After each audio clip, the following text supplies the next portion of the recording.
मिरज महानगरपालिकेत राजश्री छत्रपती शाहू महाराज पुण्यतिथी दिन अभिवादन करण्यात आले। आयुक्त तथा प्रशासक शुभम गुप्ता यांच्या हस्ते छत्रपती शाहू महाराजांच्या प्रतिमेस पुष्पहार अर्पण करून अभिवादन करण्यात आले। यावेळी उपायुक्त वैभव साबळे, दीपा दरेकर व प्रशासक अधिकारी मोठ्या संख्येने उपस्थित होते।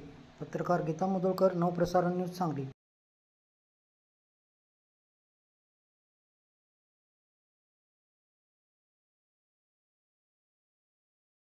आमच्या चॅनलला लाईक आणि सबस्क्राइब करायला विसरू नका।